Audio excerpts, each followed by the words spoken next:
Assalamualaikum warahmatullahi wabarakatuh. Kawan, sebelum Anda memulai aktivitas hari, kita ikuti kajian syarat hikmah Dialog Fajar. Assalamualaikum warahmatullahi wabarakatuh. Alhamdulillah kawan, selamat pagi, salam sehat semuanya. Terima kasih untuk Anda yang terus bersama Suara Surabaya di sela perjalanan menuju ke masjid atau lapangan yang sebentar lagi akan melaksanakan ibadah sholat Idul Adha. Semoga kita semuanya diberi kelancaran dan dipertemukan dengan Idul Adha tahun depan. Tapi selain itu kawan, dalam Idul Adha itu banyak muatan atau nilai-nilai yang tidak hanya kita terapkan di saat Idul Adha juga. Sesudah Idul Adha itu yang bagaimana, harus yang seperti apa? Nanti selengkapnya kita bahas bersama Ustadz Umar Jaini, pimpinan pesantren Al-Quran Nurul Falah Surabaya. Assalamualaikum Ustadz Umar. Waalaikumsalam warahmatullahi wabarakatuh. Alhamdulillah selalu sehat ya Ustadz. Alhamdulillah. Ya? Terima kasih sudah menyempatkan waktu sebelum sholat Id mampir ke Suara Surabaya Ustadz. Perjuangan ini ya. Masya Allah, Alhamdulillah, terima kasih Ustadz Umar. Nah Ustadz Umar, kita bisa diingatkan kembali ya, sesudah nanti kita melaksanakan ibadah sholat Idul Adha, kemudian menyembelih hewan kurban, apa saja sih Ustadz yang harus kita lakukan dan kita terapkan? Monggo selengkapnya bersama Ustadz Umar. Terima kasih. Assalamualaikum warahmatullahi wabarakatuh. Waalaikumsalam warahmatullahi wabarakatuh. Alhamdulillah, asyhadu an la ilaha illallah wa asyhadu anna Muhammadan abduhu wa rasuluh. Allahumma salli wa sallim ala habibika nabiyyina Muhammad wa ala alihi wa sahbihi ajma'in, amma ba'du. Ya kawan, benar apa yang disampaikan Mbak Ayu tadi bahwa Idul Adha atau Idul Kurban ini sangat kaya nilai-nilai yang bisa kita ambil dalam kehidupan kita sehari-hari. Karena memang inilah Allah memberikan contoh kehidupan yang dicontohkan oleh orang yang dipilih, hamba yang dipilih, yang disebut dengan juga Khalilullah, kekasih Allah, yaitu Nabiullah Ibrahim alaihissalam. Nah, nilai-nilainya sangat luar biasa, yang itu bisa kita lakukan dalam kehidupan kita sehari-hari. Tapi dari sisi mananya? Banyak hal yang justru kita kembali kehidupan sekarang ini kembali kepada masa-masa jahiliyah bahkan. Nah, ini yang kehidupan kita ini harus seimbang antara dunia dan duniawinya dan keakhiratannya ini harus seimbang supaya yang disebut dengan modern itu tidak salah nantinya. Nah, itulah maka kita perlu mengambil contoh kehidupan atau nilai-nilai yang telah dilakukan oleh Nabiullah Ibrahim alaihissalam yang kemudian dilanjutkan kepada Rasulullah Muhammad SAW. Idul Adha disebut dengan juga Idul Kurban, yang dengan Idul Kurban itu ditandai dengan penyembelihan hewan. Nah, ini penyembelihan hewan itu bentuknya. Jadi Nabiullah Ibrahim, ini kan kisahnya begitu ya. Betul. Kalau kisahnya saya kira kisahnya sudah tahu semua lah ya. Tapi yang makna di balik itu adalah bagaimana peristiwa penyembelih hewan ini bukan hanya dilihat dari fisiknya saja.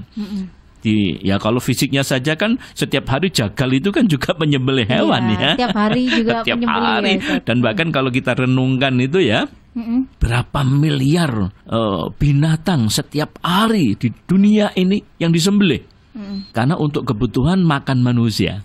Nah, Masya Allah, itu Allah memberikan rezeki kepada umat manusia berupa binatang disembelih. Itu saya pernah merenungkan Bayu. Masya Allah, berapa ekor kambing, berapa ekor ayam, berapa ekor sapi, kerbau, mungkin juga binatang ini di dunia ini yang oleh Allah disediakan, disembelih untuk kebutuhan manusia. Nah, kembali, jadi yang kita lihat, yang kita pelajari di sini, khususnya di Idul Kurban ini bukan hanya semata-mata menyembelihnya itu, karena menyembelih sudah biasa kan, sudah banyak. Tapi apa makna atau nilai di balik kurban itu? Yang pertama, dalam Al-Quran disebutkan bahwa yang diterima oleh Allah itu bukan dagingnya. Jadi kalau menyembelih itu harus diniati bahwa ini adalah dalam rangka ibadah kepada Allah, dalam rangka ketaatan kepada Allah. Kita diperintahkan untuk menyembelih kurban atau daging kurban itu. Tetapi yang diterima oleh Allah bukan dagingnya. Buat apa Allah menerima daging kan? Tapi yang diterima oleh Allah adalah amal ibadahnya yang dari hati yang bersih karena ketaatan kita untuk mengeluarkan sebagian dari harta kita itu berbentuk kambing atau binatang, bisa berupa sapi dan seterusnya, yang itu diperuntukkan di samping untuk diri kita juga boleh. Ini hebatnya kurban itu, kita juga boleh memakannya, menikmatinya, tapi juga untuk masyarakat. Nah, sekali lagi niatnya adalah bagaimana kita ikhlas karena Allah Subhanahu wa ta'ala, mengorbankan. Jadi apa yang kita kurbankan itu semata-mata karena Allah. Nah, itulah kawan, dalam kehidupan sehari-hari sekarang ini sangat penting yang namanya keikhlasan itu. Karena apa?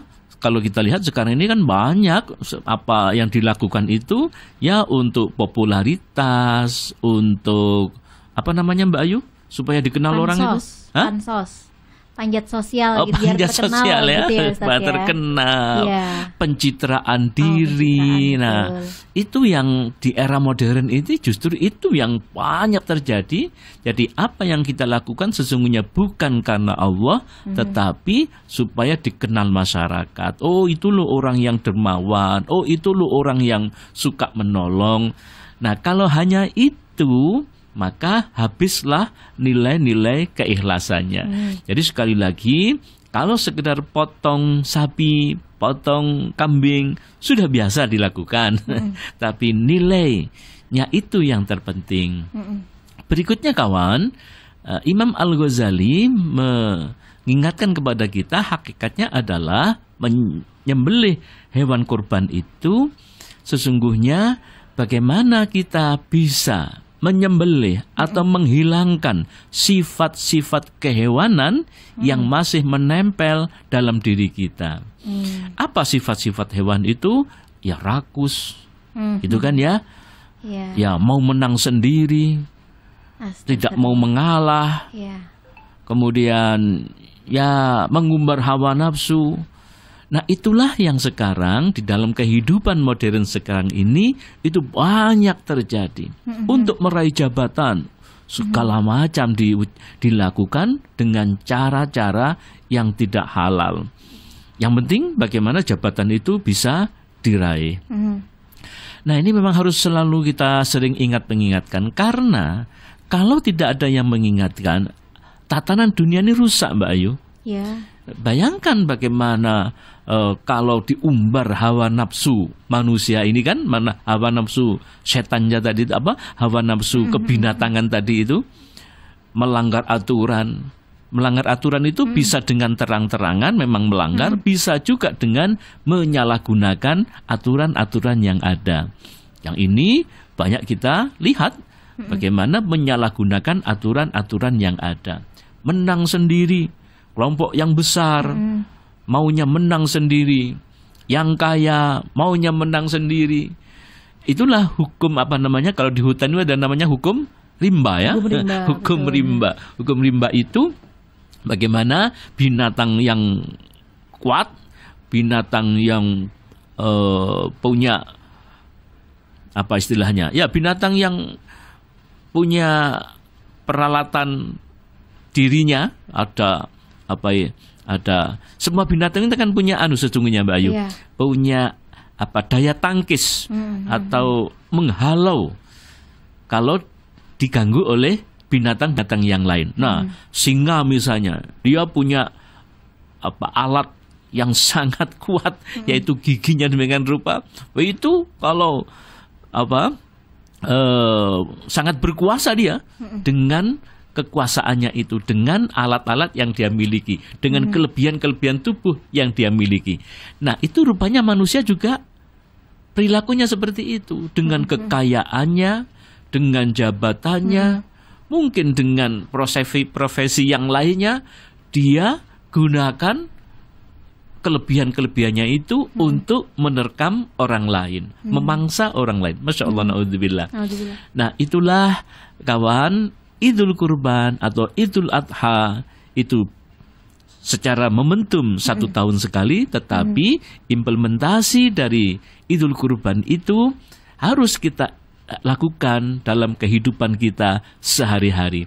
Terlebih saat-saat seperti sekarang ini ya, Masya Allah, kehidupan kita ini kalau nggak ada yang mengingatkan, maka akan rusaklah tatanan kehidupan kita ini. Iya. Lalu Ustadz Umar, apa indikator nilai ibadah kurban kita itu berhasil? Apakah kita sudah nggak serakah lagi, nggak rakus lagi, atau bagaimana Ustadz? Iya. Ya, itu penting. Jadi saya kira setiap ibadah itu kan ada 2 nilai. Nilai vertikal dan nilai horizontalnya. Nilai vertikalnya yaitu ya tentu bagaimana keikhlasan kita, Allah yang menilainya. Keikhlasan kita itu Allah yang menilainya. Bahkan kalau dalam beberapa hadis itu kan kita pahalanya atau imbalannya dari Allah, orang yang berkorban itu sesuai sebanyak bulu-bulu yang ada di tubuh binatang itu. Nggak bisa ngitung lah kita lah ya. Kita nggak bisa ngitung. Jadi itu nilai-nilai vertikalnya. Itu Allah sendiri yang akan menilainya. Itu yang akan kita temukan nanti di akhirat. Tetapi semua amalan ibadah itu memang ada dampak sosialnya atau nilai-nilai horizontalnya, hubungan antar sesama manusia.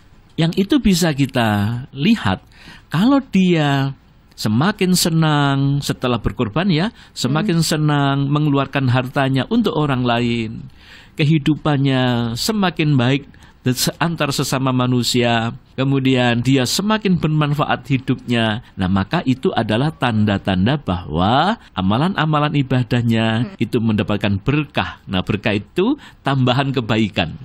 Jadi tambahan kebaikan. Jadi semua ibadah, kawan, apakah sholat, zakat, puasa, haji, itu semua ada nilai-nilai vertikalnya, yaitu langsung kepada Allah, dan ada nilai-nilai horizontalnya, yaitu yang berdampak kepada kehidupan kita sehari-hari. Kalau sholat misalnya, inna sholata tanha anil fasya'i wal mungkar. Jadi tandanya orang sholat yang baik berarti dia terjauhkan dari kehidupan-kehidupan yang tidak baik, yang mungkar. Itu artinya bahwa dia kehidupannya semakin baik dalam tataran kehidupan sehari-hari. Nah, termasuk juga kurban ini.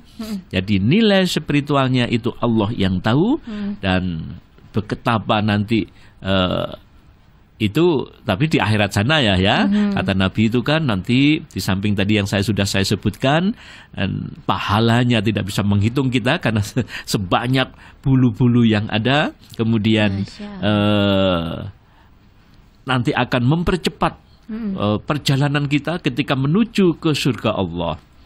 Jadi ketika di Shiratal Mustaqim itu tidak mengalami kesulitan orang-orang yang senang berkorban. Jadi korban itu nggak sekali loh Mbak Ayu. Iya. Ya, tidak sekali. Wah, aku wis mari kok biyen. Sudah pernah. Belum cukup. Agar supaya kita mempercepat nanti proses menuju surga Allah ketika melewati titian yang sangat berat itu, maka dengan berkorban, dengan sering berkorban itu akan dimudahkan dengan kendaraan yang telah disediakan oleh Allah Subhanahu wa taala. Jadi kawan, itu baru dari sisi korbannya, belum lagi Idul Kurban ini atau Idul Adha ini dari sisi-sisi yang lain. Dari sisi ibadahnya, ada ibadah hajinya yang itu sangat luar biasa sekali, yang mungkin akan kita diskusikan pada pertemuan-pertemuan yang akan datang. Jadi tatanan kehidupan ini akan semakin baik jika sifat-sifat kehewanan yang menempel dalam diri kita itu bisa kita lepas, kita korbankan, kita buang, sehingga tatanan kehidupan ini akan semakin baik. Insya Allah, amin amin ya rabbal alamin. Alhamdulillah, terima kasih Ustadz Umar sudah mengingatkan kita apa yang harus kita lakukan sesudah Idul Adha ini. Jadi tidak hanya sekedar berkurban, bahkan ketika kita punya rezeki pun kalau berkurban tidak hanya sekali saja, kita kalau bisa berkali-kali supaya punya kendaraan yang banyak dan cepat bisa menuju surga Allah dan ibadah kita diterima oleh Allah Subhanahu wa taala. Amin amin ya rabbal alamin. Terima kasih kawan. Dialog Fajar pagi hari ini, saya Fitriana Ayu dan Ustadz Umar Jaini pamit. Wassalamualaikum warahmatullahi wabarakatuh. Program Dialog Fajar yang baru Anda simak kerjasama Suara Surabaya dan Pesantren Al-Quran Nurul Falah Surabaya, lembaga dakwah yang amanah, profesional, dan berbasis Al-Quran. Pesantren Nurul Falah mencetak guru-guru Al-Quran dengan metode tilawati dan tahfidz Al-Quran. Informasi dan pemberian donasi hubungi 031 828 1278 atau nurulfalah.org. Wassalamualaikum warahmatullahi wabarakatuh.